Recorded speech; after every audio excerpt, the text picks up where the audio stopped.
Couldn't resist it, could I? Had to have a red one. Do you remember the yellow one, the turquoise one we had in first and second series? I hope you do.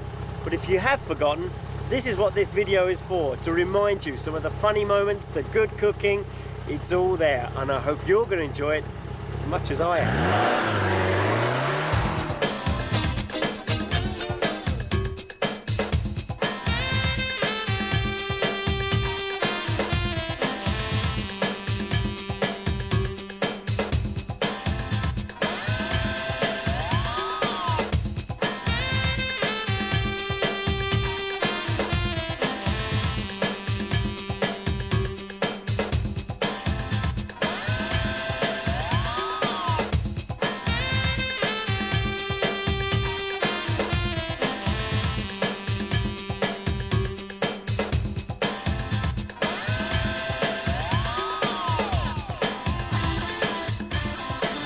Television's not easy, believe you me. Full Scottish breakfast, please. There's bacon, sausages. I'll have that. I'll have the lot, whatever there is. Baked What's beans. that in there? That's sliced sausage. I'll have that as well. And black pudding. Black pudding, yes please. This is looking good. Baked Lovely. beans. Baked beans. Roast potatoes. Lovely. What's this? Clooty dumpling. Can I have that for breakfast? Yeah. I'll have that as well. Have that as well. Lovely. Okay. All right. Is that the lot? Yes, that's okay. Oh, look at that. That looks lovely. Thank you very much. That's fine. Do you mind if I join you, gents? Is that all right? Lovely. So this is your full Scottish breakfast, is it? Yeah, this is it. Me and Norman every day. I'm able to beat that. Yeah. Good stuff. Well, I'll let you know, shall I? Yeah, cooked into that. That is lovely. Really good. This has got to be the best way to start the day in Scotland. Time to catch the next course. Just let the line straighten out behind and then bring it put it forward. back down. Okay. Well, when you consider I've never fished in my life, ever. So put a little bit in. Is that it? That's it. Now then, from there, right up. That's it. There you are. I'm an expert. I'm sorry, but I've got it already. Do it again. Baits, spoon A bit baits. too hard, that one, It was a wasn't wee it? bit too quick that It time. was too fast, wasn't it? Yeah, I thought so. I was trying to be too flash there and didn't work. That's it. The clear waters of the River Spey. When you're listening to the music of the Spey, No, I haven't. No. you're hearing it now. This is the music, yes.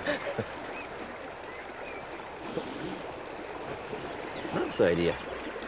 Next time, just drop the tip of the rod a wee bit. Drop the tip of the rod, yeah. You can, now that you've got the hang of it nearly, you can start sort of moving down a wee bit each So- cast, you see. What do you mean exactly? What, Well, walking down take with a couple of steps now. it? Right. And just move down with Because it, you just never know. That's it, that's fine. getting a bit deep. You've just got to watch the river. It's quite a treacherous river, this. Yes. She claims a few victims every year. The Really? devil. Oh, yeah. Seriously. And that's fine, just have a few there. All we need is salmon now. All we need, and he's going to come, I know it. But sort of how many fish, so what sort of record is there, or how many fish are you catching each time you're here? We're probably at the moment averaging about 10 or 11 fish a week, Fantastic. which is not too bad, really. Right. So, and so tell me, are you eating salmon all of the time? Oh, yeah. Oh, absolutely. I'm not a fisherman. I thoroughly enjoyed it, and Oh, it's not good. only is your teaching good, but your timing's just right. It's starting to rain, and That's we're right, out yeah. just in time, so It's looking a bit nasty right enough. it is. Yeah, I think you should seriously think about joining the... I'm going to come here as a teacher now. That's it. Well, there you are. You'll probably make yourself a fortune. If you can't hook it, better just cook it. That is the king of the fish, and caught on the River Spey, it really could not be better. And what I'm going to do with it could not be simpler. is going to be salmon fish cakes with a lovely lemon butter sauce. You don't have to use the whole salmon for this dish, I'm just going to use the tails. So speak to your fishmonger, ask him for salmon tails, and they're just as good to use and much cheaper to buy. Ideal for this dish. So let's just make a little cut through. And that's going to be plenty. Now I'm just sitting it on top of some chopped shallots for a bit of extra taste. Season with salt and pepper. And then a sprinkling just of dry white wine. And the rest you can drink. Right, on with some tin foil, just on top, fold that in. And now I'm just going to bake that in the oven for about 10 to 15 minutes so it's just cooked, so we've still got a moistness left to it.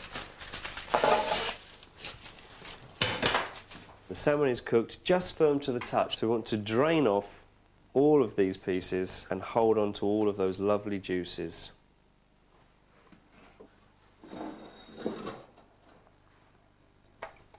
And that is what I'm going to reduce and add to the actual fish cake mix itself.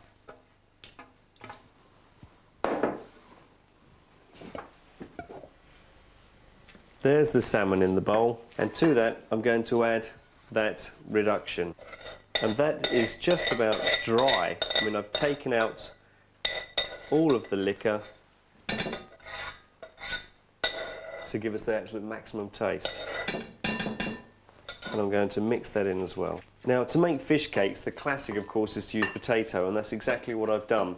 I've made mashed potatoes, and these literally are just mashed potatoes. There's no cream, there's no butter, there's no milk, there's not even seasoning, and that is surprising. But I'm going to add these to it, and it's about half and half, but you want to make sure they're warm. Just make sure they're just that little bit warm, and they'll bind a lot easier and a lot quicker.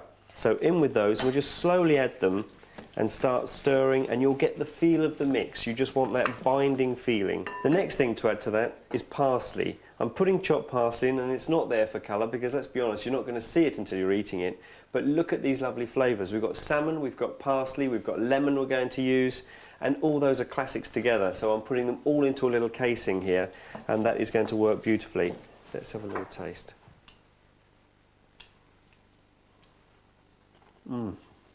That's lovely. A little bit of lemon, and I'm just going to let that squeeze a few drops in. So that is still just a little bit warm, so I'm just going to leave that to cool. We all know fish cakes. They're round, they're flat, but mine are different. So, what do we do first? Make life simple, flour your hands, and that'll stop your cake sticking. Mould into a ball, look at that, not sticking, into the egg. Spin it around, it all comes off a lot easier that way, and into the crumbs.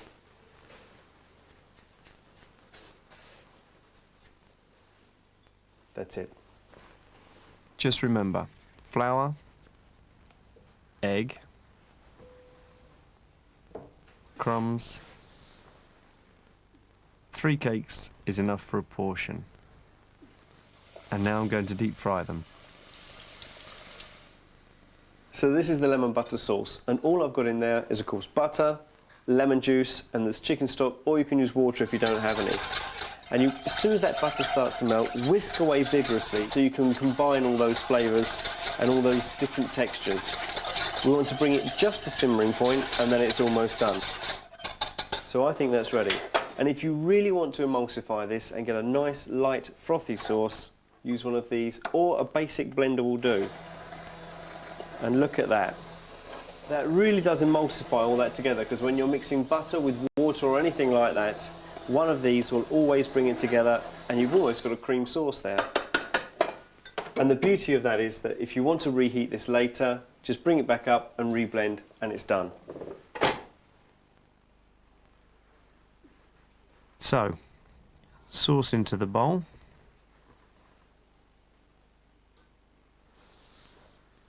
Fish cakes on top.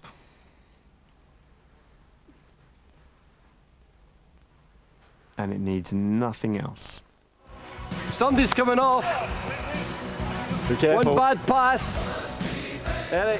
Well, United this afternoon giving a trial to Gary Rhodes. He was telling me earlier that he's always wanted to play for United, the team he supported as a boy, and that's a lovely touch from him, and Giggs finished that superbly, and those youngsters are already impressed by his simmering talent, I fancy. So how's that feeling? Is that... You feeling the stretch now? It's feeling a bit tight, look. It's feeling a bit tight. Who's that, they're asking? It's Gary Rhodes. They've only had a little taste of the goodies that he can serve up, but I think they're hoping to hear. I've been signed. I always get asked questions from food writers, you know, and they say to me, you know, who you know, do you get all your inspiration from? And I say, Brian Robson. They say, who does he cook for? I say, he doesn't cook. I said, he plays for Manchester United. They said, well, why does he give you your inspiration? I said, because he plays with inspiration and all he wants to do is win. And I said, and that's how I feel about my cooking. Good stuff.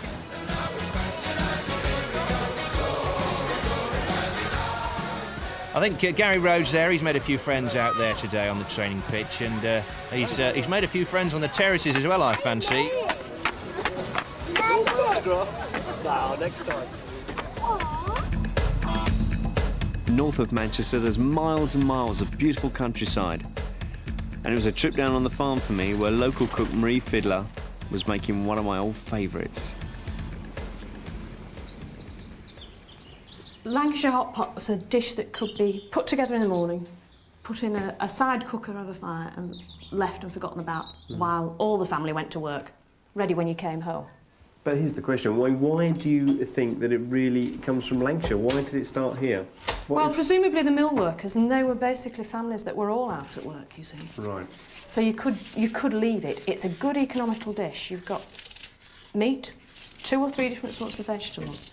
I'm using middle neck chops on this one, but mostly a traditional Lancashire hot pot's made with the neck end, which in the 20s and 30s was a neck end of mutton rather than neck end of lamb. Absolutely. And was a really cheap cut of meat. But there's quite a lot of meat on a neck. See, I think that is absolutely superb piece of meat there. Yes. And when you cook it with that bone, and it draws on all that flavour. Yes, you've got a ready-made stock when you cook a casserole or anything with a bone inside. Exactly. I love watching other people cook, but I wasn't the only one. We have trouble now. The vicar's coming to the window. And it really was the vicar. I think seeing me and all the film crew is enough to drive anyone away. But back to business. Of course, using root vegetables as well, you get a good, thick, stocky consistency to it. But do you think that just by using, you know, you're putting water in and you're building up a layer there, do you think that gives it enough intense flavour? Do you think that stock is working enough with that? Yes, for our tastes up here, yeah. You'll be able to see at lunchtime, won't you? I'll let you know. Don't worry about that. I'm sure you will. Yeah.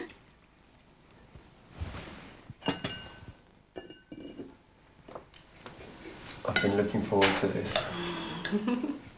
This smells fantastic. I bet you wish you could smell it at home. That looks absolutely lovely. Delicious. There we go.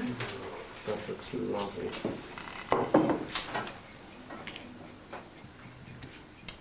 Delicious.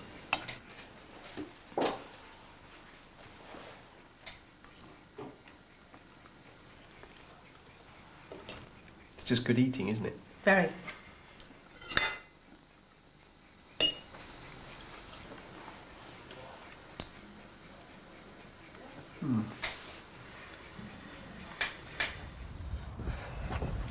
I know what you're thinking. You're thinking, didn't look that good, didn't look that interesting, but let me tell you, it's like all good cooking and good hot pot. It tasted beautiful. You'll love it. Have a go. If you think they look good, you should taste them.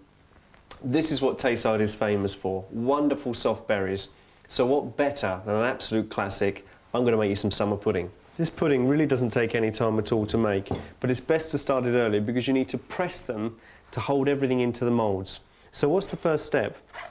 Well, I've taken some of those lovely raspberries, mixed them with icing sugar, been lightly blended, and I'm just pushing them through this sieve because, of course, we don't want all those seeds. What we want is a lovely raspberry sauce, and I think we're just about there. So what's the next stage?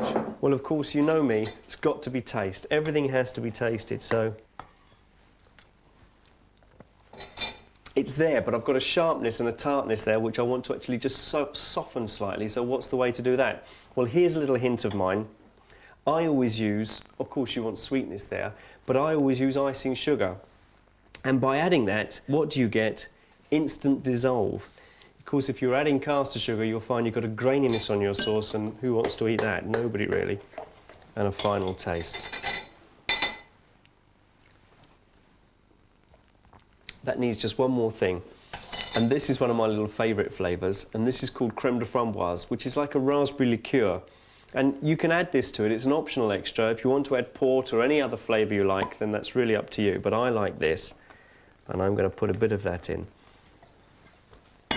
That is going to lift it, I know, give it a richness. Right, I think we're ready to go.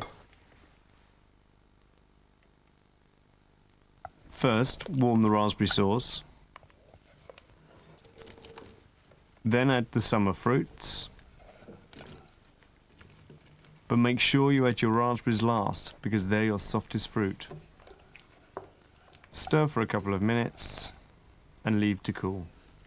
The fruits are nice and cold, ready to fill the moulds, and this is what I'm using, a plastic container, and they're much easier to use. So what have we got? I've taken some thin sliced white bread, just cut it into a small round to go in the base, and I'm dipping it into this sauce. Now, what is that sauce? Well, I had some left over, of course, when I was actually heating up the fruits, and with the rest of that, I've drained some of this out of it, because what I had was a raspberry sauce, and what I want is a summer fruit sauce. So now we've taken on every flavour. The next piece is, again, the same bread, just into rectangulars, and we're just going to build this up, sort of slightly overlapping as we go around. It's a bit messy, but it's good fun and it's easy.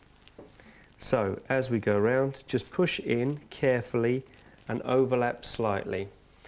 And you want about 5 of these pieces for each mould.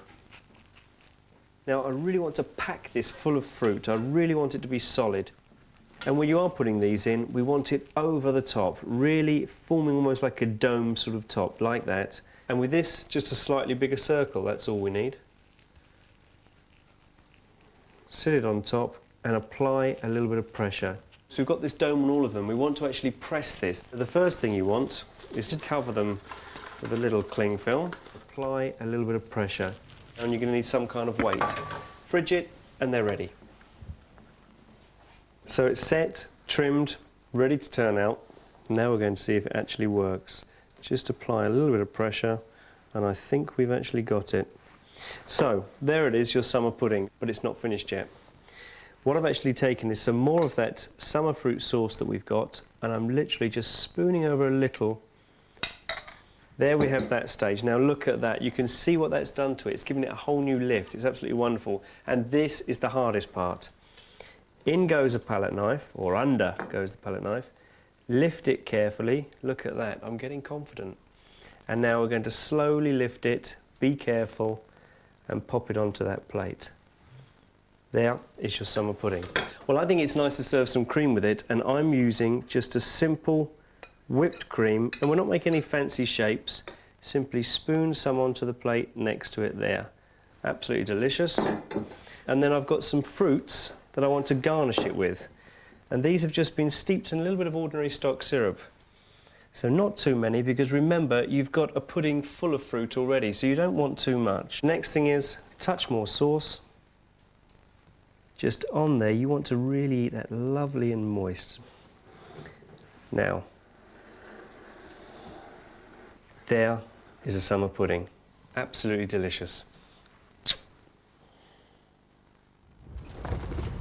Didn't that summer pudding look good?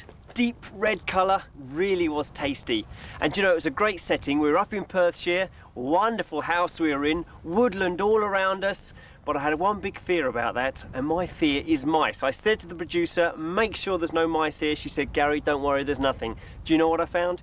Everywhere I found mouse traps. That's what I found. There was even books telling me what to do about mice. Well, I'll tell you what I'm going to do now. I'm going to get my own back. Take a look at this. They're delicious.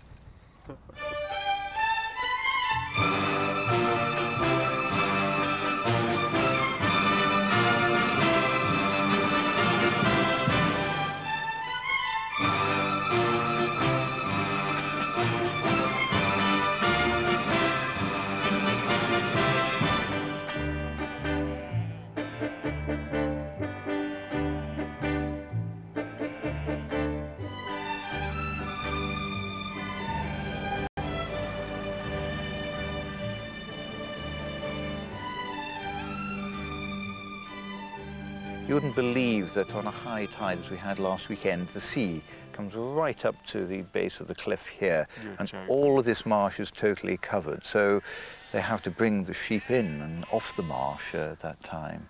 So how is that affecting the actual taste of all the lamb here? I suppose it's the vegetation. Up on the hills, you of course have heather and all the wild herbs, that sort of thing. The heather, which gives that lovely dark flavour and richness to the meat. Whereas here we have the marsh plants like samphire and the other vegetables which grow on the intertidal zone.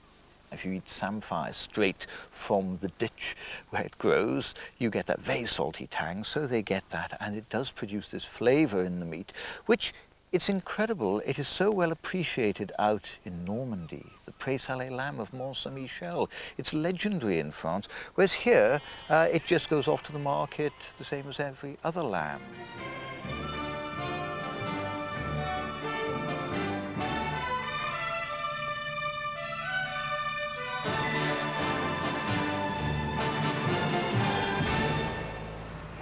And Welsh lamb really is good to eat.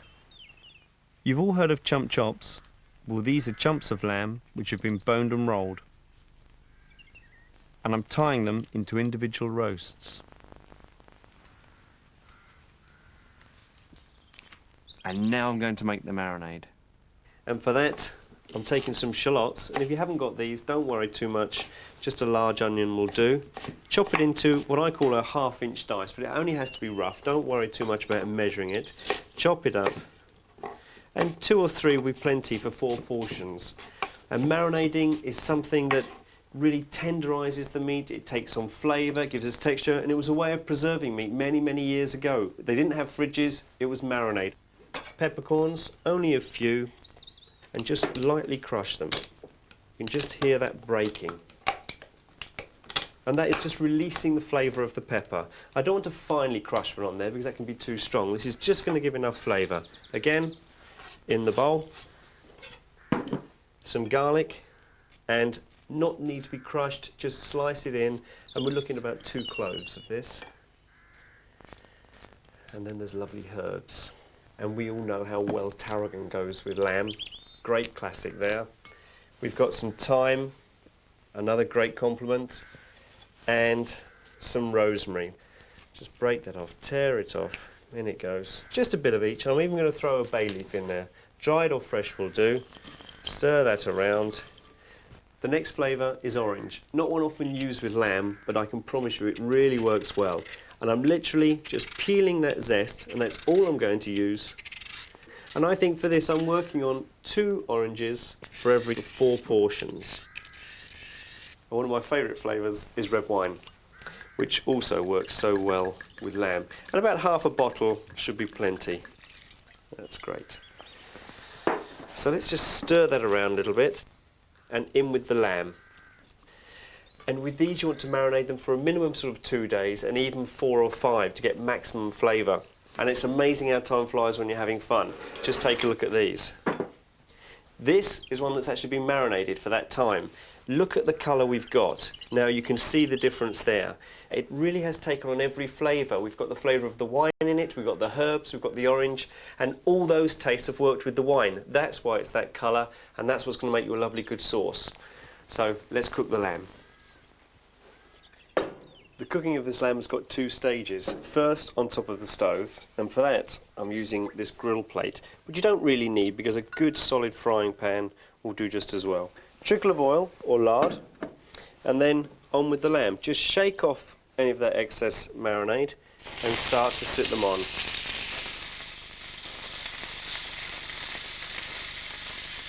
And what I want from this lamb is a bittersweet taste, so it's like cooking on a barbecue, getting deep colour all over. And look at that, we've got that burnt taste all the way around, they're all there, and now they just need finishing in the oven. And these are going to take probably about another 10 or 15 minutes, just roasting in an oven which you want on between 7 and 8, keeping up a good heat and keeping that cooking process. In they go. The next stage is the sauce. While they're roasting away in there, you can be making that, and really it's all ready made for you. Here's the marinade that they were sitting in, and that is going to be the base of your sauce. So into a pan, and reduce until almost dry. And I can smell that red wine and orange. Really is delicious. Now I'm adding some lamb gravy, bringing it back to the simmer for about 20 minutes before straining it through a sieve. There's something I love serving with lamb is parsnips. And here's a little tip, just roast them off when they come out, just as they're ready. Toss them in a little bit of butter, and I put about a teaspoon of honey in there. Just brings out the sweetness in parsnips. That looks nice. And now the lamb itself. Now this lamb has been nicely relaxing for about 15 minutes, and that way it just takes out the tension of the meat. It's going to eat moister, it's going to eat more tender, and even tastier. And look at that, kept its shape beautifully. Now to carve it, and I'm really hoping for the best here. And I think we've got it. Nice slices. Look at that. That is the way it should be cooked. It's pink, it's medium. You can't cook a chump end of lamb too rare, otherwise it's going to be tough. You have to keep it just on that medium stage, and look what we're achieving here. Absolutely lovely. Sit it on top of your parsnips. I think that looks wonderful. And then all we're going to do now is pour some of this beautiful red wine and orange sauce around.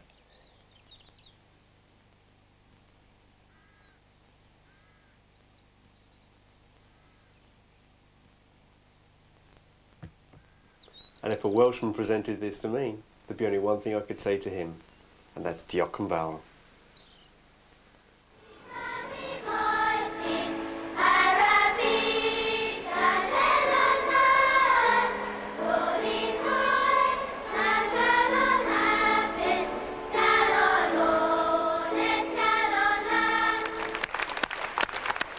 What have you got in there? Carcals. Is it your favourite? No. What are they like? Can I have one? That's very kind. Very little, aren't they?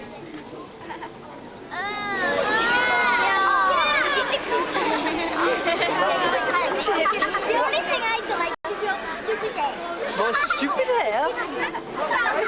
I spent hours on that for you today. I need a minder. I need a minder here.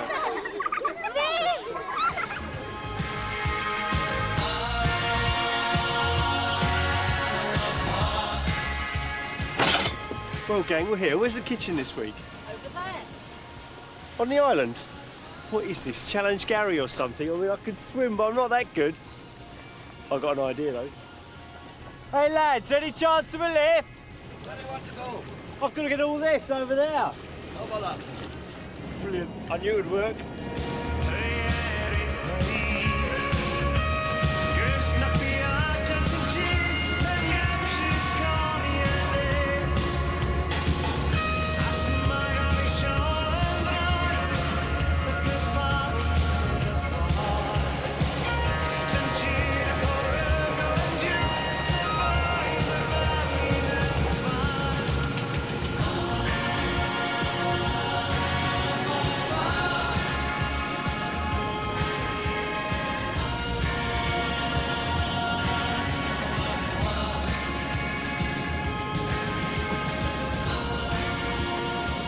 Do you know, most chefs want their own restaurant.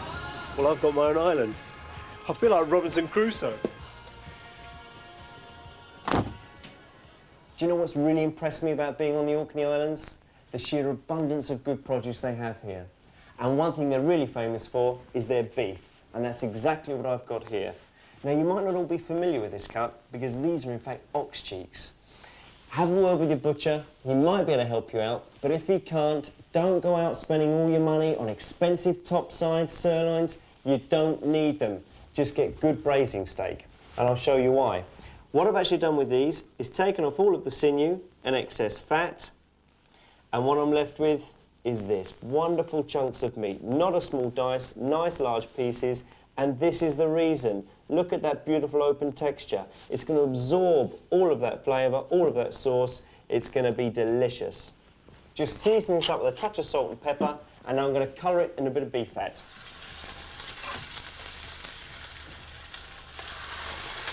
So, the cheeks are in, get a really good colour on one side, turn them over, repeat it, and you've sealed it all in. In here, this is my braising pan. I've got about 2 onions, lightly softened in butter, and to that, I'm adding the bay leaf, just a good sprig of fresh thyme, and some garlic. 1 clove will be plenty, and we're just going to crush that onto the onions. Look at that. Give it a stir.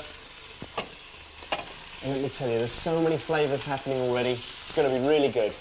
Next step, red wine. 3/4 of the bottle, pour it in, and we're going to allow that to come up to the boil and then the juice till it's almost dry. Again, maximum flavour, don't forget that. That's plenty.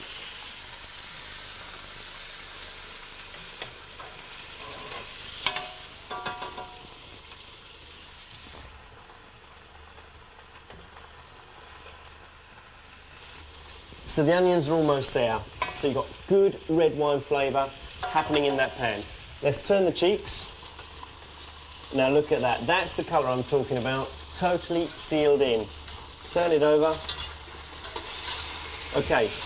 The next thing we need to do is add the jus to the onions. Now what I call veal jus is really just a rich gravy. I've taken veal bones, cooked them out in some water, and make this wonderful rich sauce. Doesn't that look good? Lovely and shiny. But don't be put off by that. At all supermarkets now, you can get good packet sauces. You've just got to find them. And take a tip from me. When you're making it up, add that extra bit of water to get that right consistency. It's worth it. Have a go. Gravy in. Now, for this, I'm going to put about 1.5 pints to 2 pints, and that'll be enough for at least 4 to 6 people. Okay, stir that around. Now, let's put the cheeks in. So, out of the pan, into the sauce. Oh, this looks absolutely lovely. It really does. And then it's going to give us such a rich sauce. And then I'm going to pass it through this colander, take out the sauce, take out the onions, and push them all through a sieve. So we're left with rich, lovely, tender pieces of meat and a good sauce. And this will take about 1.5 hours to 2 hours. It's going to be beautiful. Let's leave that to cook.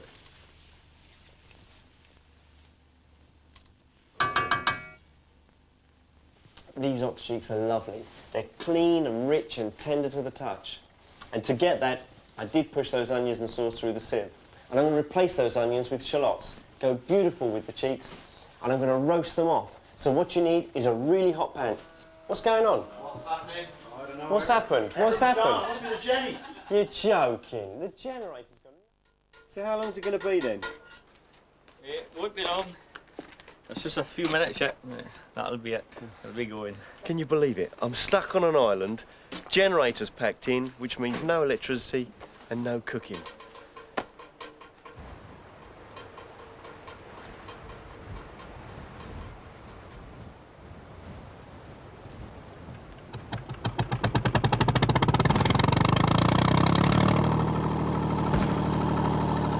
Right, back to the shallots. What did I say? Hot pan, in they go. And that's what I want, a fierce roasting. You've got to have that. I want them to take on that little sort of burnt tinge to give a bitterness, which will work with the sweetness coming from the shallot as well. They're going to be really tasty. So roast, roast, roast. They're lovely.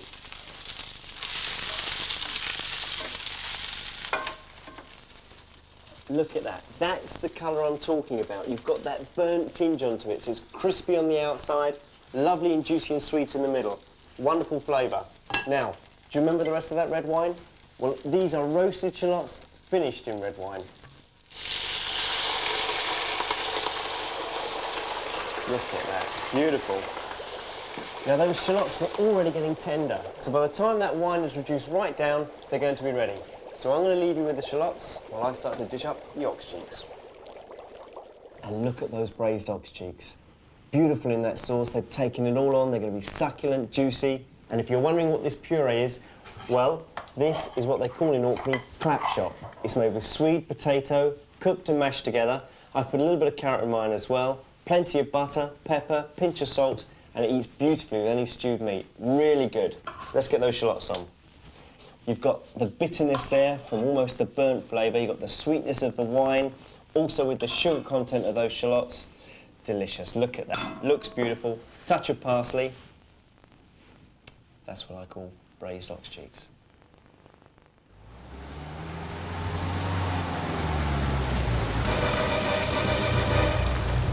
you know, I never have been a great fishing fan, as you can see. But when they forced me in the Orkneys to go out just for some scallops, you should have seen me. I really did suffer. But I tell you something, I was really quite ill, and you should have seen the producer afterwards. Just wait and see.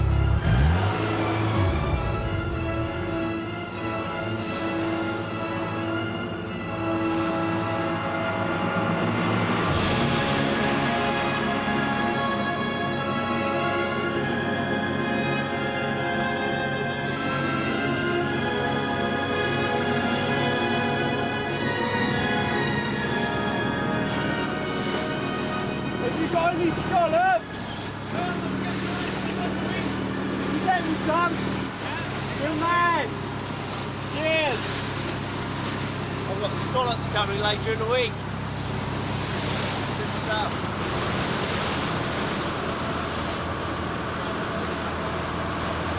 I only came out shopping for some scallops. This is ridiculous. I'm usually a happy man. I'm stuck on a boat. I'm getting soaked. I'm getting ill. Television's not easy, believe you me. Yeah, I'm all right.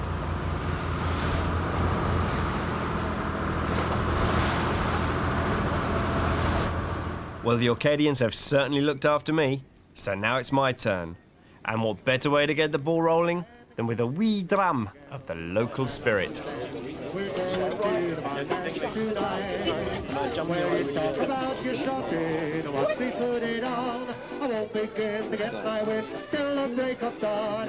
tell you what, then I've got big measures here. We're going to the bar dance tonight. Sure, I got my dance in the trunk on Sunday best. We're going to the bar dance tonight. And I got a date with my girl, the one I love the best. We're going to the bar dance tonight. I can talk about your shopping, but we put it on. We can't be a cover, can't take it down. Everybody's happy, including I'll tell you what, this is what the Orkneys is all about. Burning boats, eating lambs and barbecues and drinking whiskey. I'm coming back. Cheers, lads. Cheers.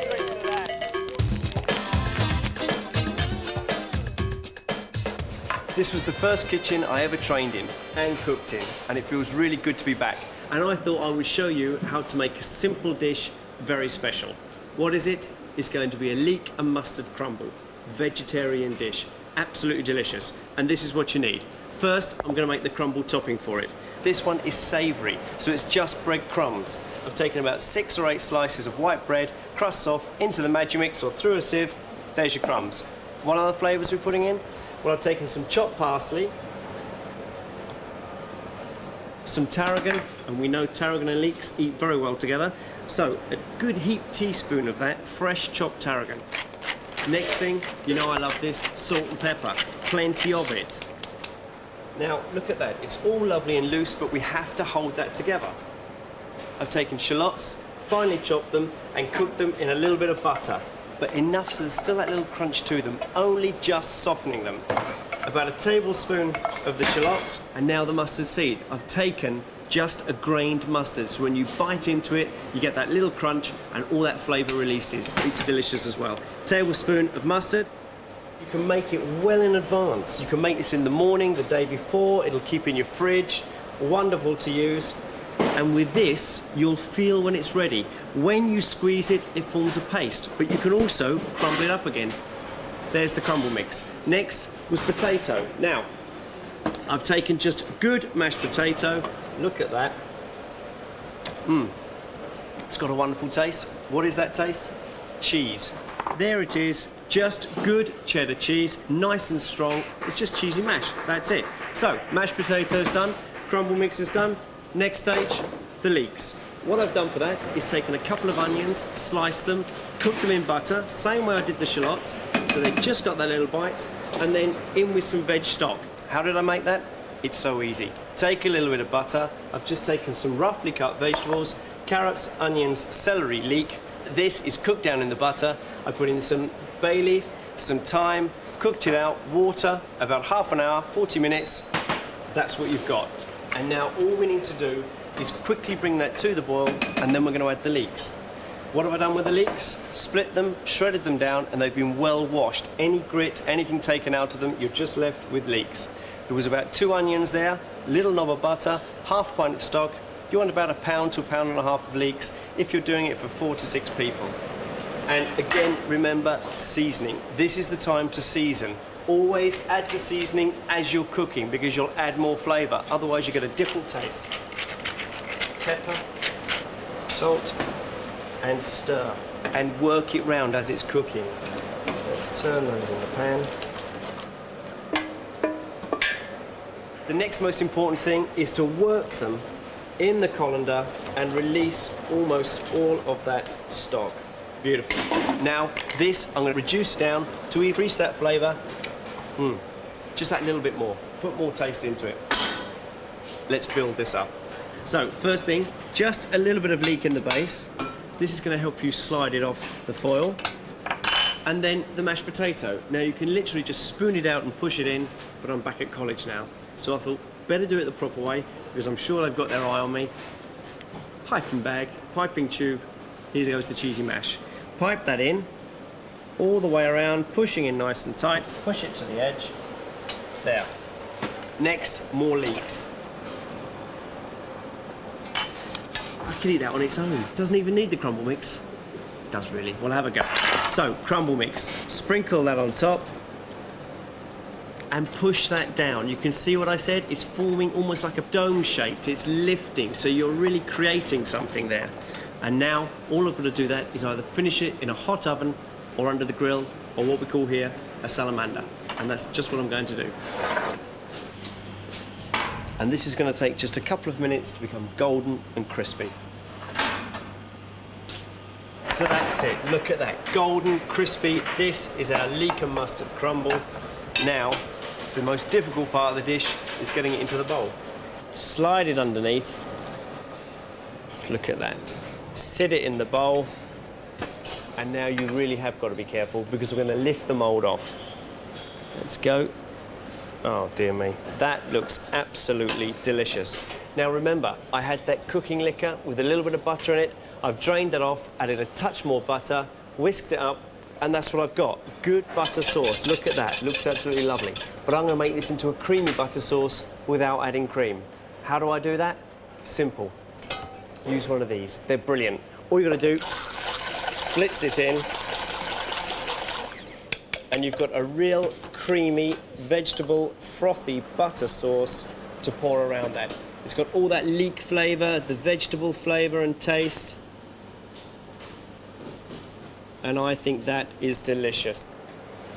And I bet you thought that was it. Well, it's not. This is the beauty of this dish. You can use it for so many other things. I told you about giving it with a Sunday roast, be lovely. But look at that, another crumble. The only difference, there's no mashed potato underneath it. Just the leeks, crust on top, and I'm doing that with lamb. And then, literally, just sit the meat on top of the crumble. And there's more sauce. For this, I've just taken a basic gravy, splash of red wine sauce, and again, we're going to pour this around. Oh dear, this is so exciting. There it is, lamb, leek and mustard crumble. I think that you should take the scallions, a little milk, boil off the best of potatoes, boil them off, drain off the water. No, chives is the only thing you can put into champ. The most important flavour for me, what's good about this, is the seasoning. Plenty of salt and pepper. It tastes great with all of it. I agree with That's the thing. Pat, you're a Republican. This is your champ, and very good it is too. But I'd say there's far too much pepper in it. And the reason why you put too much pepper in it is because it makes you want to drink. It makes you very thirsty. I hear you're not leaving. You're not leaving much anyhow. That's the most important flavour, salt and pepper. Don't forget that. Right, Joe, could do another beer. Oh yes, I'll go along with that one. The nectar of champ is when you put a raw egg into the champ. Get away with that You with the mix the egg up, it turns a beautiful golden yellow colour. Never heard of an egg and champ. It is marvellous. I mean, that is a meal on its own. No, It really is. no. Here I am in Belfast. I only came in for a drink, and we're talking about mashed potato with scallions. That's what I call spring onions. Unbelievable. This really is a wonderful dish, and I tell you, I can't wait to see what else Ireland's got to offer. Gents, cheers. Cheers. Slán.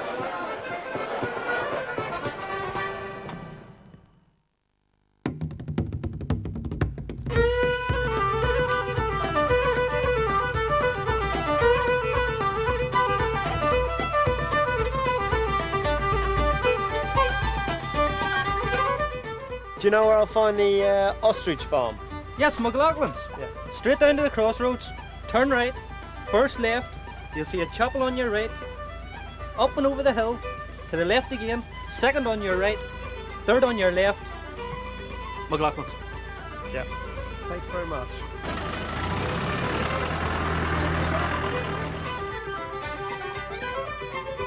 You don't happen to know where the ostrich farm is, do you? You're going the wrong direction.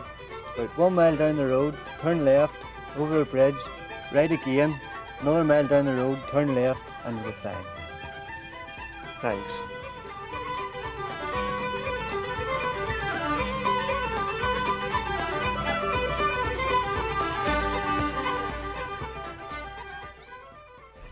What on earth made you want to keep ostriches? Well, about 4 years ago we heard about ostrich farming in Europe and the UK, and we decided why not bring them to Ireland. Yep. But it has taken us almost 4 years to finally get them into the country. And as we're the first Why is that? They keep running away. No, lots of red tape. But we've it all sorted out now. Who wants to eat it? We have a market in America, Japan, Australia, Sweden. It's a very healthy meat.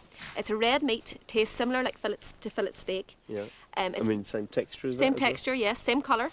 Takes 2 minutes to cook. I might buy some. Takes 2 minutes to cook. £15 a pound. I tell you what, it's going to take more than 2 minutes to cook one of those. There's no question. We actually fry them in butter and pour brandy over them. I bet they're good. Yeah, very good. They're very low in cholesterol, high in protein and high in fibre. So anyone with heart problems, ostrich meat's a perfect solution. Right, I tell you something, they're giving me a heart problem, I think. I don't know anything else. Give me something. All right, honestly, they're very quiet, very docile animals. They love people and they love attention. You just told me that these animals are quiet. Why is he eating my soundman and cameraman? Because anything bright or anything glittery they go for. Right. So it's very, very good It's time value. for me to go. We've all heard of those Irish coffees. Well, I've got for you a lovely Irish chocolate and coffee cake, which is really simple to make. And the first thing you need is the chocolate. And in this bowl, I've got 6 ounces of good dark plain chocolate, 1 tablespoon of strong coffee, and a few splashes of the famous Irish whiskey. I've put that on top of a pan of warm water and just allowed the chocolate to slowly melt. Then it becomes very liquid and fluid like that, and you leave it to cool. While it's cooling, take 4 ounces of unsalted butter, beat that up with 4 ounces of caster sugar until it's creamed together. And then to that, I've beaten in 3 egg yolks. Now here's a little tip. With the egg yolks, instead of adding 1 at a time, beat them loosely with a fork, and then you can put just a teaspoon in at a time. Goes in a lot quicker, a lot easier, much simpler. Now, you must make sure that the chocolate's melted and it's nice and cool, otherwise you're going to end up with chocolate scrambled eggs. And who wants to eat that? You see, this is so easy to make. It's almost just like a basic cake recipe. Creaming, stirring and adding. And to that now, I'm going to add 2 ounces of ground almonds. Now, when you're making sort of fudgy style cake, almonds are the best thing for it. Hold a moistness and give you a texture. And now we're almost forming a batter here. The next step, well, I said we had 3 egg yolks. Of course, to go with that, there were 3 egg whites. I've taken the 3 egg whites, beaten them up, and just put in there a little pinch of salt, a tablespoon of caster sugar, until they're just at soft peak. Just like that. Let's put that to one side. And I've got 2 ounces of flour. Now here's another tip. These have got to be folded in. But a lot of people would put all the flour in and then put in the egg white. But because you make the mix heavier, you're breaking the egg white down a lot more. So this way, we're going to add a little at a time. So we start off with a tablespoon of flour. And with that, egg white. You've really got to be careful as you're adding this egg white. You just want to fold it in lightly so it doesn't break it down. Keeps the lightness to the dish. Now I'm just going to bake this in an oven. You only want the oven on the equivalent of a gas mark 4, and it'll take between 20 and 25 minutes. It slightly puffs up. It's not a souffle, but it does puff up. Don't allow it to get too dry, otherwise, of course, you're going to lose that fudgy texture to it. So, here we go. What I've taken, you want an 8 or 9 inch cake tin or a dish like this, just spoon it in. And you're not even having to worry about making it look all pretty on top, because when you put it into the oven, it'll actually all form into one sort of shape, so we don't even have to worry about the top. That is it. Simple. And now I'm going to bake that. So here's the Irish chocolate coffee cake. And you're probably thinking it doesn't look very interesting, but it is. It puffed up, it's cooled, and I've pushed it down. I've squashed all of that down. Don't worry about it. You can put more whiskey in, syrup, whatever you like, but I've made a topping for it. All I've got here, 4 ounces dark chocolate, 4 ounces of butter, splash more of whiskey, melted them together, and then you let them set like an icing. The butter sets. Pour it on top, and you can just spread it on. And then all you need to do, back in the fridge for 5-10 minutes, and your cake's ready to serve. So this is our Irish chocolate coffee cake, out the fridge, nice and set, finished, sliced, and I'm going to serve with it some cheesecake cream.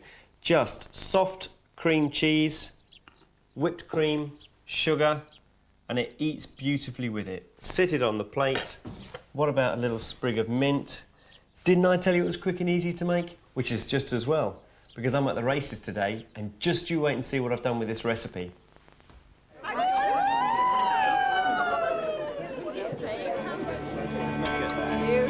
Toffee-ish, chocolatey, fudgy. Very great.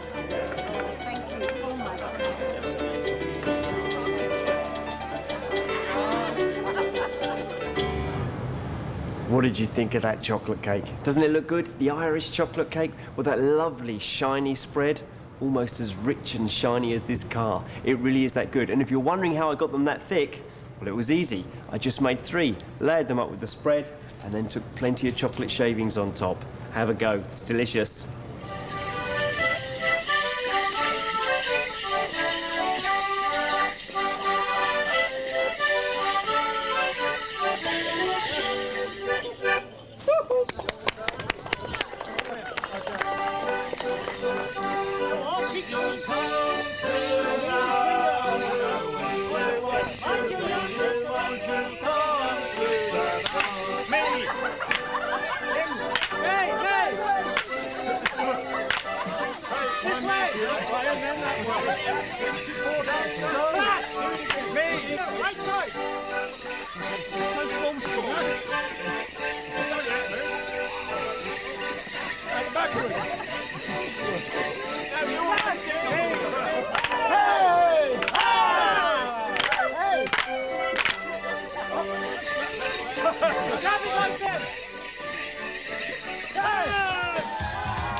I'm going to show you a really good spicy pork dish. Just using a simple cut of meat. It's pork belly. Instead of slices, it's pieces, and you want 6 to 8 ounces for each portion. Skin's been removed, and I'm going to score it to create a new crackling. So, just score with a sharp knife, and just do it on the diagonal across. Turn it, repeat the same process, 3 or 4 slices, and then turn it over again, and just a very light scoring on the base.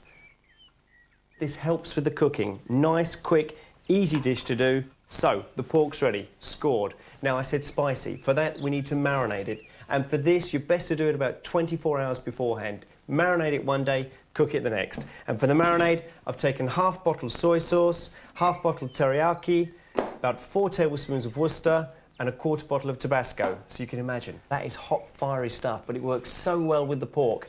And there's other flavours as well. I've taken some ginger. Now, just a couple of pieces of ginger like that into a dice, and let's drop that in to the marinade.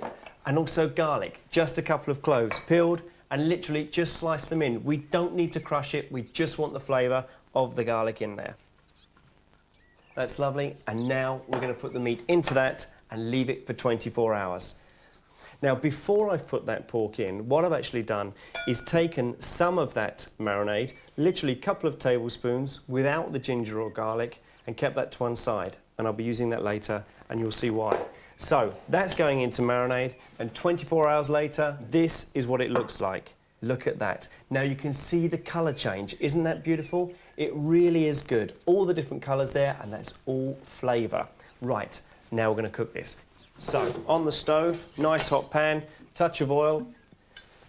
This is great. And notice no salt and pepper. You don't need it. It's all in the marinade. All that flavour's there. Straight in the pan.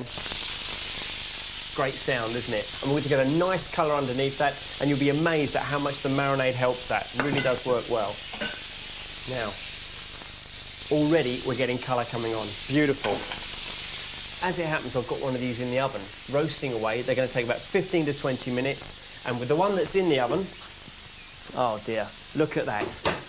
And I'm going to put a touch of honey on that. Half a teaspoon for a portion is going to be plenty. Honey on top, back in the oven just for a couple of minutes, and that's going to be ready. So, back in with that one. Let's have a look at this one. Lovely. Just turn it over. Now that's what we're getting already, that lovely colour I'm after. And that is going to colour up even more in the oven. Just straight in, 20 minutes, remember. Okay, what's the best thing to serve with spicy pork? Well, for me, I want to do a stir fry. I've got a wok on here ready. I'm going to put some oil into it, straight in, a little touch of oil. You can see, this is a quick and easy dish to do. It really is good. And I'm going to use just 3 basic ingredients. Mushrooms, in with some of these. Just sliced cut mushrooms, nice and meaty, plenty of flavour to them, plenty of texture. So in with the mushrooms, and with these, we need seasoning. There's no spices going into this, just salt and pepper. So, in it goes. Let's add a little touch of butter, straight in. Again, creates another flavour with the mushrooms. Look at that. So, there we go. Into that, let's put some bean sprouts. Just sprinkle them in. Lovely. Back on the heat. And again, touch more seasoning for the bean sprout. Oh, yeah, this is good. Really good. Toss that in the pan. All this is so quick. That's the beauty of using a wok. You've got a lot of heat around the pan. You're creating a lot of heat, creating a lot of cooking. And I said 3 ingredients. What's the other one? Spinach. Just spinach. Picked, washed, cleaned, and let's literally drop it into the pan. Remember, everything has to be seasoned, just a little touch. And now we're going to toss that in the pan. That's beautiful, and there's one other flavour I want. It's going to help the cooking of the spinach, just a few drops of fresh lime. Goes wonderful with the stir fry. Literally, just that. Lovely.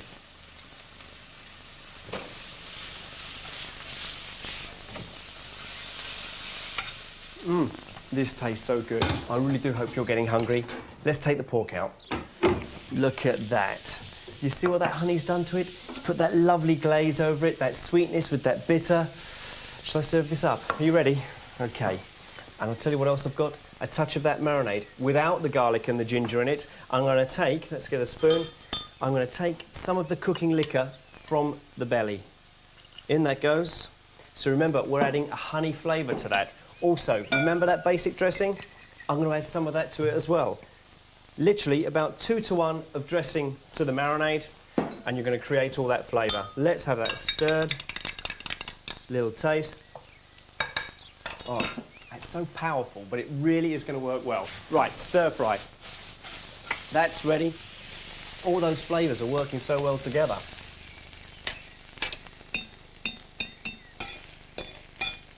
There, look at that. Stir fry.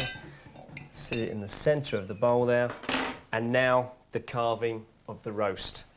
So, on an angle, on this, you want nice thin slices of pork, just cut straight through. And the beauty of this is, of course, you've got that lovely, almost crackling topping, a sweetness there, the bitterness from the pan. I think that looks delicious. And now we're going to sit it on top of that stir fry. And on it goes. And I'm going to finish it with a little touch of this dressing. Just a trickle. That's it. And there's still one more flavour I haven't told you about. Spring onion. Just literally sliced raw, nice and thin, and sprinkle a little bit on top. That's it. And look at that. It was just a belly of pork. Now we've got it roasted with honey, with the marinade. You've got spring onions. You've got your stir fry. It's delicious. Have a go. This is my sort of countryside. Lovely and clear. No wild animals anywhere. I mean, we all love wild animals, don't we? But how would you feel if you're in Aberdeen and they say to you, Gary, we want you to go in that field. Do you know what was in that field? One huge bull. Would you go in it? Wait until you see how I felt. Do I have to go and talk to him? Yes, you do. Right.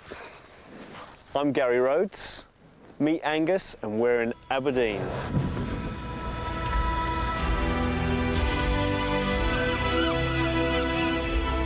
Look at this. Just look at this. What do you do if you're on an oil rig, you're not allowed to drink, so there's no wines, nothing at all, and I come along, I bring a bottle of olive oil, and of course, it's got a cork in it, and I haven't got a corkscrew.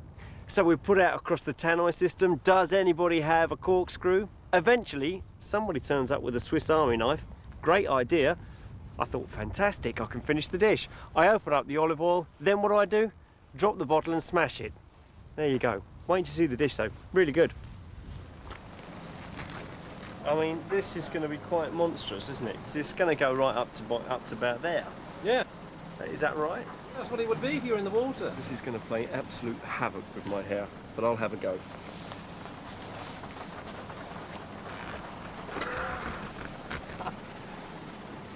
The things I do for cooking, you just would not believe. Here goes. First time on a helicopter.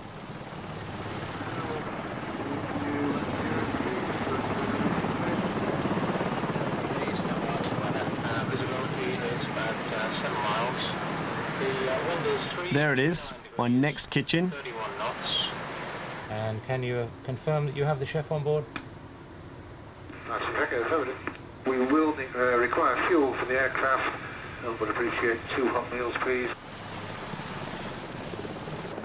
Well, if they enjoy my cooking as much as I've enjoyed their flight, we'll all be happy.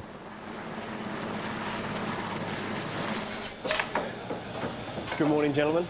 Morning. Gary Rhodes, nice to meet you. Good to meet you. So, I must say, it's nice to be back into a kitchen and certainly out of those outfits you have to wear to get over here. Do you have to wear those? Yeah. You all have to. It's much better to be in your uniform. Anyway, I want to steal part of your kitchen if I can. Where are you putting me? You use that tool over there. I'll use that as far away from you as possible, it looks like. Thanks very much. Cheers. Okay, thank you, gentlemen. Okay. First dish, smoked haddock topped with Welsh rarebit. Right, so the Welsh rarebit mix. First of all in with the milk. And as you can see, I've already got that boiling away. In with the cheese, and that's a good cheddar cheese there, nice mature cheddar, plenty of flavour. Next thing is all the dry ingredients. We've got the flour, pop that in. White breadcrumbs, in there you can go. And then I'm going to put in just a tablespoon of English mustard, just dried English mustard. So that's probably a tablespoon there, plenty, a little bit more. And of course, touch of Worcester for that extra bit of flavour, bit of spice into it. Now, when you're making rarebit mix, usually you probably associate it with beer, but I'm using milk because I don't want that too much of a strong flavour. So there it is, all the way from the sides of the pan, ready to come out. And the best thing to do with that is simply put it in a tray. So remember, just heat and stir until mixture leaves the sides of the pan and cool. Once cooled, break it into a blender. And now all we're going to do is blend it. And looking at that, you can see the mix is actually crumbling down, and now it's ready. We can turn it off, add our eggs, and in here I've just taken 2 egg yolks, 2 whole eggs, and hope for the best. No, it's not as bad as that. Put them in and turn it on. Hopefully we'll have a good paste from this now. There it is, working away. Now you can see that it's forming a dough now. Let's just have a quick look. The best thing to do with that is to actually let it rest for a couple of hours, and that way it'll be much easier to use. So there's the rarebit. This is beautiful, natural Scottish smoked haddock. It's been trimmed and skinned.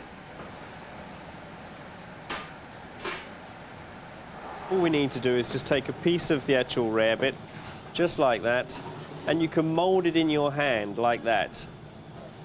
And you can just spread it out, and as I said, get it as thick or as thin as you like, but look at it, it really is like plasticine. And literally just sit it on top. Sit it on like that, and then mould it over. Now, you're probably saying to yourselves, that's not quite the right shape. Well, here's the little trick that you need to use. Turn it over, take a knife, and literally just trim off those excess pieces that you can use again. Turn it again, trim off, and we just continue that process all the way around, and that's it. And notice I'm cooking them at the bottom of the grill, so when they're coloured, they're cooked. Now for the tomato salad. And for the tomatoes, well, I've actually chosen plum tomatoes here, my favourite, but I mean, of course, salad tomatoes are equally good enough. And with these, I've just quickly blanched them in boiling water to take the skins off, and I'm just slicing them lengthways. This is the only sort of picture I ever make on a plate, but I'm making these nice circular patterns just for a bit of presentation, but also it eats well with the actual salad itself. So just overlapping all the way around, nice and simple. And the beauty of that is the fish is going to sit nicely on top of that, and you can eat through the whole thing. It's like a layered sort of dish, all ready to eat. So let's overlap with these as well. Quick and easy to do. And these, if you want to, you can have them made up a little bit in advance. Just pop them in the fridge, and there's your hard work done. So right, what are we going to dress that with? Well, tomatoes, one of the most classic things that goes with that is onions, of course. But I thought with this, onions is too much of a raw flavour, so I'm looking for something that's going to give a similar taste, but it's going to give a bit of colour as well, also a bit of the picture. But really it's the flavour I want. So with that, it's chives I'm going to add to this dressing. Now, for this dressing, you're probably wondering what on earth it is. Well, all I've actually done here is taken a bottle, used half olive oil, half groundnut. There's thyme, bay leaves, basil, shallots, garlic. You can really make your own dressing for this, but really it's oil with herbs and a little bit of onion and garlic flavour. Leave it in the bottle for a week, it'll last you forever. Really is good and simple to make. Look at that, absolutely delicious dressing. It's got all the flavours that you want. And this, it's like eating a cheese, tomato, an onion salad, if you like, or a sandwich. We all have those flavours because they work so well. And here we've got them just with the addition of smoked haddock. And you can just see those chives just literally falling off the tomatoes here. I think that is delicious. I'm getting excited. I hope they are out there. They ought to be. This is wonderful. Look at that. I mean, you've got colours, you've got taste, you've got flavours. That's real cooking. I think it's wonderful. Right, let's go and get the haddock and finish this dish. Look at that, the finished dish itself. Smoked haddock with Welsh rarebit, lovely colour, lovely texture, and all you do is simply sit it on the tomatoes. Look at that. Cut through that, you've got cheese, you've got fish, you've got tomatoes, you've got flavour, you've got taste. Sensational. Thank you. There we go. Thank you very much. Thank you.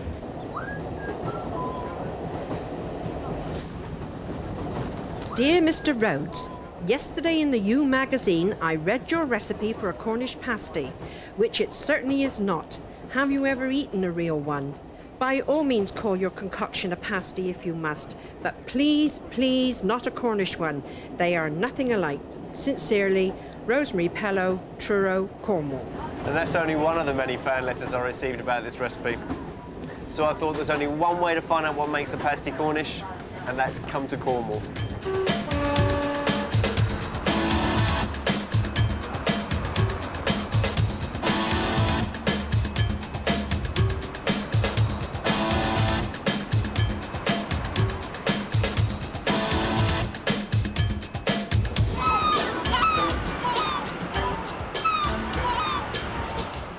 I'd never been to Cornwall, so I was really looking forward to it. I'd heard the Cornish people were very passionate about all things Cornish, especially their pasties. After reading that little piece in the magazine about my Cornish pasty, what got you so angry about it? I mean, why do you stick to the absolute traditions the whole time? Why don't you just sort of say, oh, there's an idea for a Cornish pasty, I think I'll have a go at that new one? No, because it isn't a Cornish pasty. Cornish is meat, potato, turnip, and onion. Yes, yeah. See, I didn't think... yeah. See, I had visions, you know, after getting your letter that I was expected to see sort of thin slices of skirt, and you actually said in the letter to me that you don't pre-cook any vegetables in a Cornish pasty. No. Everything is baked from raw. Yeah. But the reason I was doing that, I mean, really I was making a homemade pasty. I mean, It didn't have to be Cornish. It didn't have to be Cornish, no. But this is interesting to find out what a real Cornish pasty is about. Mind your fingers there. I was thought there might be a special ingredient for a minute. A bit more gravy.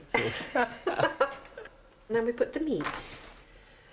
You don't have to use beef. I think beef is the traditional, but you can. So this is a traditional Cornish pasty? That is a traditional Cornish pasty. Now, if I'd have been doing that, I'd have rolled out the pastry, laid it onto the tray that I'm going to bake it on, right? Yes. And then put the ingredients and everything on. So you just fold it up and it's ready to go straight in the oven, or to rest it in the fridge. Oh. Another tip. That's not bad. One all. One you. Thank you. That is a good idea.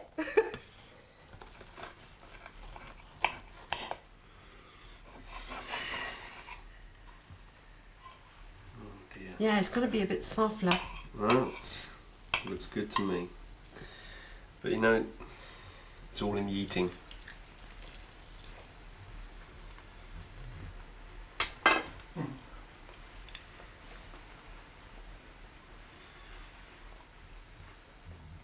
That is lovely. Are you sure? Absolutely lovely. Good. It really, really is good. And I wasn't joking. It really was sensational. Now I understood the difference between any old pasty and a real Cornish pasty.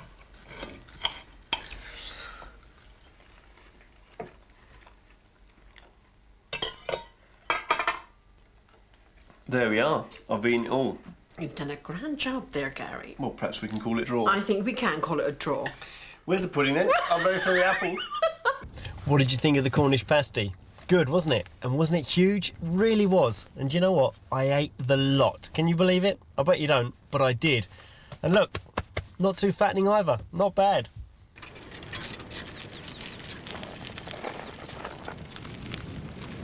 Bet you wonder where I am.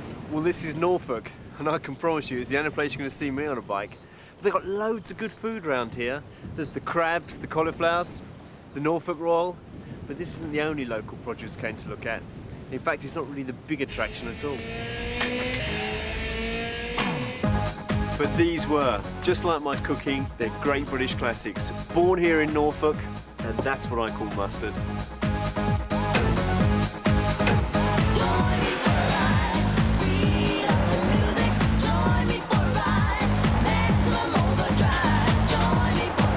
Fantastic.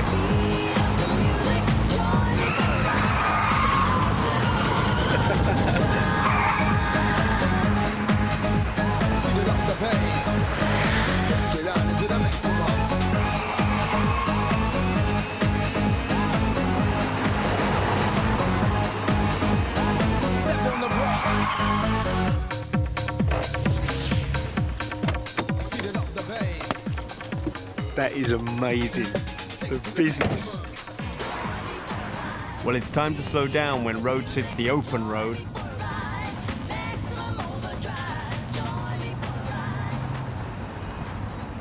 And that's my kitchen down there, in the windmill. Ah, just the thing to eat with homemade sausages. Traditionally, the British sausage is made of pork, and that's exactly what I've got here. And in this, there's pig's cheeks, there's shoulder, there's back fat, but you can make this a lot easier just by buying a piece of belly of pork, and with that you're going to get the right quantity of meat to fat, which will give you a good moist sausage and plenty of flavour. And the hardest part is actually mincing it, but do what I've done. Speak to your butcher and he'll do all that for you. The rest is just easy. So what are we going to put into that? Well, I've got the basic seasonings, salt, pepper, a little bit of ground mace, and that'll add a nice little spice to a sausage, which always works well. I've got garlic, thyme and sage, again, classic herbs for a classic sausage, and finely chopped onions. And that's the first stage. I'm going to cook the chopped onions. So sweat the chopped onions in some butter without colouring them until softened. Add a clove of garlic, crushed. Some chopped thyme and sage. And stir and allow to cook just for a few minutes. Now we're ready to make the sausages. The first step are the seasonings. So salt, some pepper, a touch of that ground mace, and really stir that in. And you'll find that the most important seasoning of all is the salt. That actually makes almost a jelly from the meat, brings it all together, which allows everything else to go in a lot easier. So really beat that in. Add 1 egg and mix it in.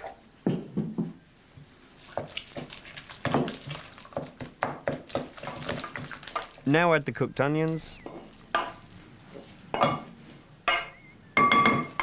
And finally, the homemade breadcrumbs.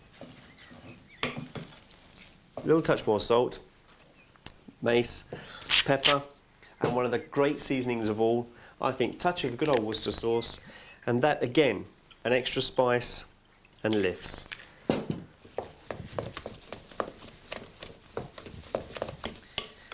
These are sausage skins, and this is a natural sausage skin which has been salted, which acts as a preservative, and they keep just about indefinitely. You can get artificial ones, and your butcher will probably have both every day, so you'll have no problem at all getting hold of those. And what I've done with that is turn it into this, and all I've done with that is purely soaked it in water. So what's the next stage? Well, to actually make these sausages, I'm going to make it even easier for you.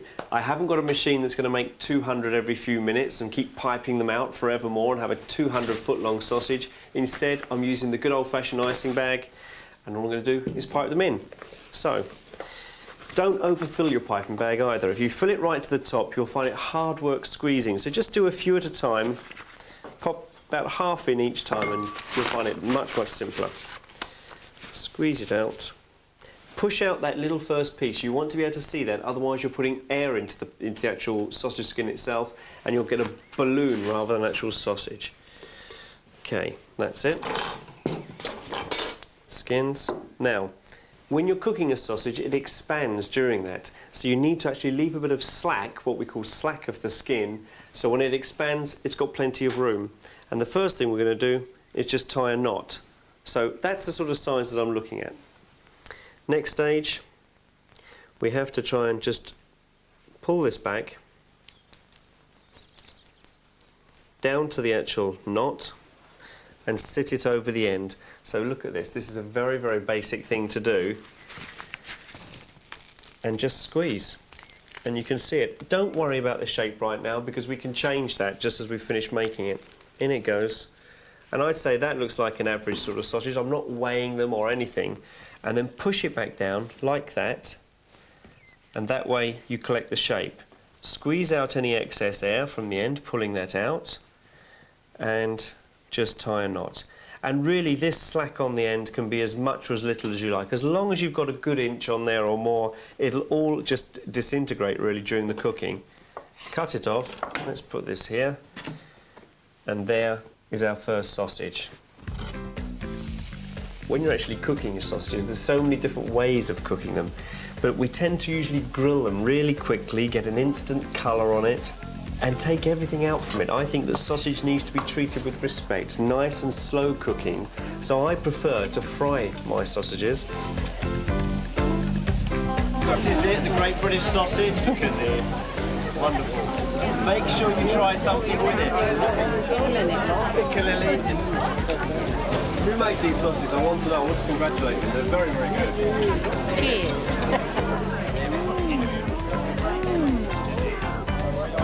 Lovely. Beautiful. So, I just wanted to come and make them for you. I wanted to show you what a good sausage, I think a good sausage should be. and show you how simple they are. And this one is just pork and onions, a bit of flavouring and seasoning, and that's what you've got. And this, we've got a fantastic market here. You've got all the vegetables that you want, and all this really is onions, cucumber and cauliflower made into piccalilli. It's simple and it's tasty, so we should make more of this, I think. Make sure you try some piccalilli with it as well. What do you think of that gravy? Very good indeed, yeah, very nice. It's a nice sweetness to it, isn't it? sweet That helps taste, us, yeah. lovely. The You made piccalilli's that? lovely. I made that, yes. The piccalilli and the onion gravy, the sausages. Just trying to show really that they are the simplest of ingredients, that we just don't make enough of them at home on our own anymore. Who's going to try some onion gravy with theirs? Yes, I'd like to. I mean, you can't think of anything nicer than that, can you? Look at that. So it's absolutely delicious. I should drop Onion it. gravy. Oh dear, I'm going to eat that myself. Give it back. I want that. Okay, let's have some more. Sausage, piccalilli, onion gravy. It's $24.99, please. Cheap price, cheap price. Who else is having some? Who hasn't had any sausage? Like some piccalilli or some onion gravy? Onion gravy. Now, you won't believe this onion gravy. It must be the simplest thing in the world. All you need is your basic gravy. When you've got that, just take some sliced onions in a pan and allow them to slowly caramelise, because in onions, in fact, there's a lot of sugar content. They've got their own water content, and when you let it cook and cook and cook, they turn a caramelly sort of colour. Add it to your gravy, and that's it. And that is what that flavour is there. You cook them separately and then add your gravy on. Don't put sugar in there. No sugar, nothing. It's purely natural sugar. This is delicious, do you know that? I've only said that 20 times.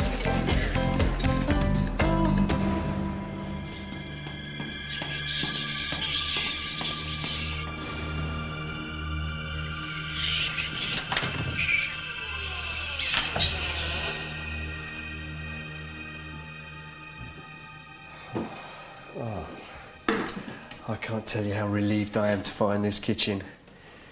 And it looks pretty good. All I need now is to find some real lights. If ever you're going to get a chance to cook in a castle, take some advice from me. Don't ever try and do it at night time. I mean, look at this. I'm cooking by candlelight. But you see, this could be quite romantic, couldn't it? Imagine that. It's an evening, just candles, and the dish I'm going to do you, well, this one is an Italian risotto, but with all the flavours that are local. It really is good. Now, what do you think of that Italian theme? There's something I need. Haha, what do you think? Does that look good? Now, to make the risotto, what you need is, what you need is just onions in plenty of butter, because the butter gives you a richness. Don't ever be afraid of using butter in risotto. Touch of olive oil, in with the finely chopped onions, cook them down, and then you're going to add the mushrooms, and I've just taken some flat mushrooms, sliced, add those to it, soften those in the butter as well, and then the rice. Now, this is one of the most important flavours, if not the most important. This rice is arborio rice. Now, this, as it cooks and softens, you get a texture coming off it, you get a creaminess, and that's what's going to thicken this risotto. So arborio rice is the one to use. You add that, and another flavour I'm adding, take a look at this. It's just bone marrow. Now, with that bone marrow, this is what I've done to it, chopped it up, and that's going to soften with those onions, and it's going to enrich it. It's an optional extra. If you don't want it, don't worry. And then we start adding stock, we start creaming, we start making. It is delicious. Let's make some risotto. Now, this is what I said. The onions, remember, cooked in all that butter, that oil, and now I'm going to add that bone marrow. Just a spoonful for that extra taste, and remember all that richness. Stir that in. Right, now it's time for the mushrooms. These have just been sliced. In they go. Plenty in there. And now we're just going to stir them in and just let them cook and soften slightly.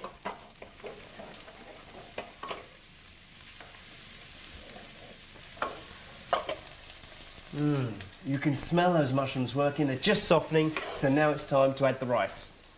In it goes, straight in. And now I'm just going to stir that and let that just soften slightly. Now, there's another secret to making good risotto, and this is what you have to do. There's the stock, and notice the stock is hot. You cannot add cold stock to risotto. It has to be hot going into hot, so you've got continual cooking. And that way, it breaks down that rice, and that's what gives you the creamy texture. So, one ladle, in it goes. You can hear it. Listen to that. It's working in there. It's working with the rice. Brilliant, brilliant. Look at it. Stir that in. Already, see, that stock has gone. That's evaporated. It's cooked out. Now we're going to add another ladle. Now, you can see it now. It's just slowing down a little bit. Add another. Oh.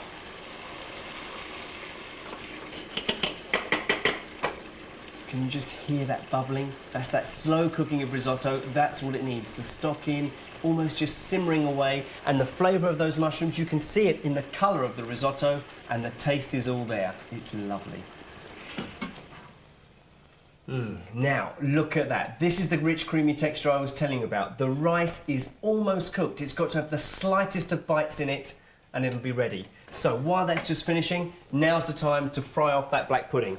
Nice and hot pan, touch of olive oil, touch of butter as well. So, in with that black pudding. Now this is where we're going to lift the pace. Quick finish here. Touch more stock into that risotto to finish it off. And remember another flavour I told you about? Parmesan. Now this really does make it rich. It is lovely. But remember, we're not making a cheese risotto, it's mushroom. It really is just to lift the flavour. Right, taste. This is what's so exciting about cooking. Tasting. I've got all the flavours there and it is really exciting. Touch more stock just to loosen it out. Let's have a look at that. Look at that. Wonderful black pudding. And now I'm going to add a little bit extra butter. Now this really is over the top, isn't it? But you'll be amazed at how rich and tasty it makes the dish. It really is good. Mix that in. And I think this is ready. Let's take a spoon and just serve this up. Let's get rid of it. Now, spoon it into the bowl, and I find this just so exciting. Now, let's move that out of the way. Next thing, black pudding. Sit some black pudding across the top. Oh, yeah. Now that is lovely, crispy black pudding. And the next thing, a little bit of Parmesan flakes. That is delicious. Another flavour, trickle of olive oil. And there's one more thing. How about this? A little bit of chopped chive, just to lift the flavour. There it is. Mushroom risotto, crispy black pudding. This is an old school favourite and it's called Gypsy tart. It really is lovely and I can't believe I've got these things to use. They're so simple, you're going to love this. And I hope Peter doesn't mind because what I've done is taken some of his pastry, he had some short pastry in the fridge. I've just rolled it out and I've lined one of their little flan cases like this. And I suppose that must be about 8 or 10 inch flan case. But I think this mix could make it even bigger. But we'll see how we get on. So that's it, short pastry, blind baked, in the tin. And this is the rest of it. It's so simple you won't believe it. I've got soft dark brown muscovado sugar and that is important because this sugar gives a brilliant reaction with the evaporated milk, which is here, and it's just one tin. Pour that on top. This has got to be the easiest recipe you've ever seen. That is all the ingredients I'm using, but this is the secret to it. You need to whisk it for about 8 to 10 minutes.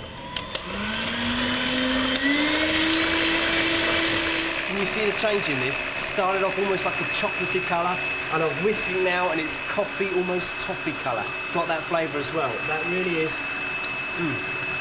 it's delicious. And all that was 10 ounces muscovado dark soft brown sugar to 1 tin, which I think is about 14 fluid ounces of evaporated milk. Whisked, that's it.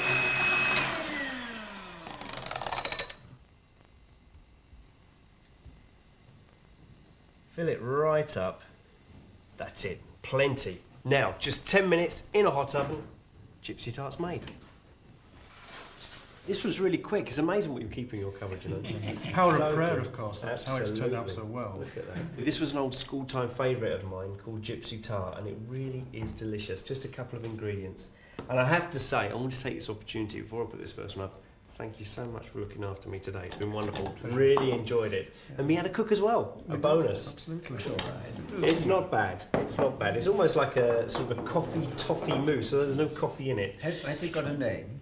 Gypsy tart. Oh, Gypsy tart. Gypsy tart is what it's called. Gypsy tart. Took me years to get hold of this recipe, it really did. Slightly treacly, isn't it? There's something treacle, but it's in a rather... That's right, it's more totty than treacle. Very nice. I really do approve of this one.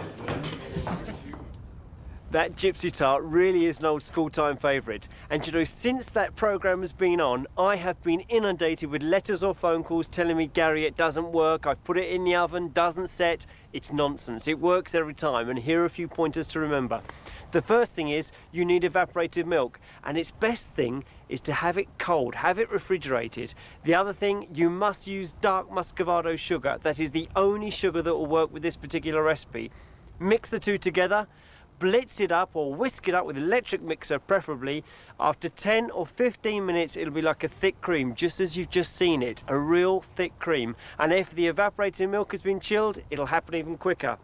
Pour it into your pastry case, as I've just shown you, put it into the oven about gas mark 6, 10 minutes later, take it out. Now you're probably going to say, Gary, it hasn't set, it needs another 5 or 10 minutes. Don't do that. Believe in it, please. Take it out after 10 minutes. It'll still be slightly soft, but once it's cooled, it'll be set and you'll have that creamy Gypsy tart. It really is that good. It works every time. If you're still writing to me after this, well, then you've made a mistake somewhere. It's either the wrong cream or the wrong sugar. It works. Have a go. Okay, Gary, where you're going today is what used to be called the second city of the empire. The original city was born around about 600 AD. Right. Archaeologists tell us that people have been living down by the banks of this river here for over 6,000 years.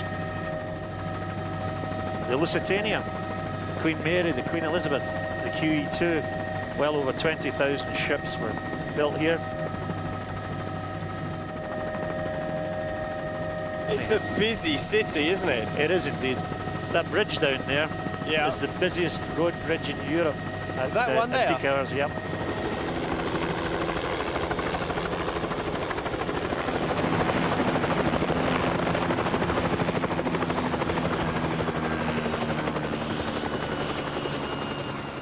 Hi Gary, welcome to Glasgow. It's good to be here. Lovely. Let's go. Have you tried clappy doos? Clappy doos, what are they? It's like big mussels. I love mussels. Anything like a mussel, take me there. I'll try it. In there, yeah? Yep. Is that them, Len? That's them there. You got any warm clappy doos, Donna? Yes, sir, yeah, I've got loads of them for you. And it's clappy doos. It's clappy doos. Wait, are you from Glasgow? I'm from Glasgow and it's clappy doos. Double B-I-E is the ending of them. That's the correct sorry, spelling wrong, of it's them. clappy doos. No, definitely clappy. Excuse me, they're clappy doos. I think they're having a row. But take a look at that. That is massive, isn't it? And I'm going to eat that. Well, what do you think?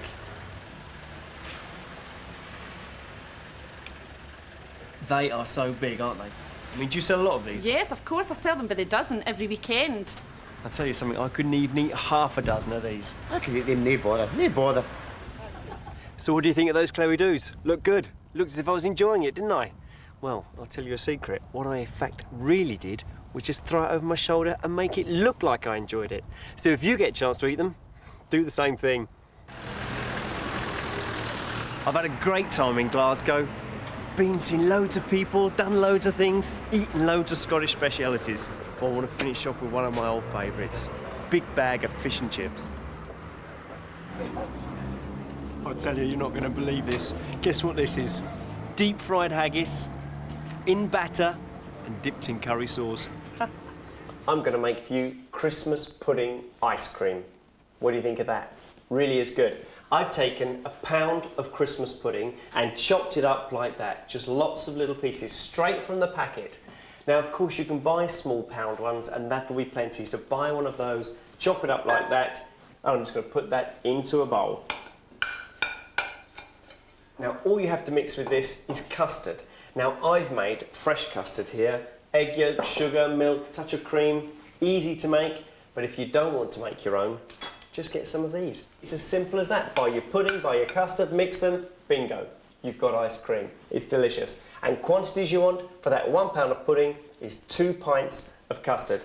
Pour it in. Look at that. It's thick and creamy and delicious. Oh, that is lovely. Plenty there. chopped pudding and custard stirred in. And you can see that already. It's like lumpy custard. It really is good. So we're going to mix that in. If you don't have an ice cream machine, whisk it in a little bit more. Beat it quite firm. You'll break it down, and that way you'll get more Christmas pudding flavour. Put it onto a tray, into your freezer, and just keep it turning every 10 or 15 minutes until it thickens. And when it has thickened, this is what you want to do. Put it in one of these. Now I'm lucky, I have got an ice cream machine to use. Keeps my life nice and simple, makes the pudding even easier. But I'm going to finish it, put it in here. Now, can you imagine what your family and friends are going to think when you come out and you've turned out a pudding that looks like that, and it's all ice cream? That's really going to get them going. I turned it out to the mould. That is what it looks like. What about this? Thick maple syrup, just pouring it all over the top, and just watch it trickle down. You could put brandy into this, rum into it, but I like just maple syrup. There. Again, we're going to have that lovely snow effect. Icing sugar around the outside, around the top. And now, of course, at Christmas, we all have holly. Sit that on top. Wonderful. Christmas pudding ice cream. Well, what did you think? Not a bad video, is it? Lots of action, lots of speed. It's good fun. I hope you've enjoyed it. I certainly have. And guess what? It hasn't even finished yet. You've still got the recipes to come. Bye.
And I'll quickly show you my onions.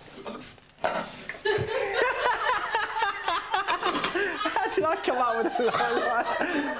How do I come up with a line like that? I meant to say the onions.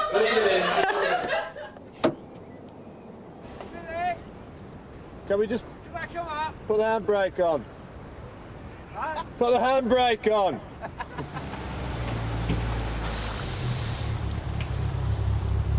I never have been a great fisherman or a great fan of fishing. I said, sorry, I lost it. Did you see me eat those clabby-doos? You know those big mussels? And I was chewing on it like that? Well, do you want to know a secret? I didn't. I took hold of it, threw it over my shoulder. Hang on, that worried the hell out of me.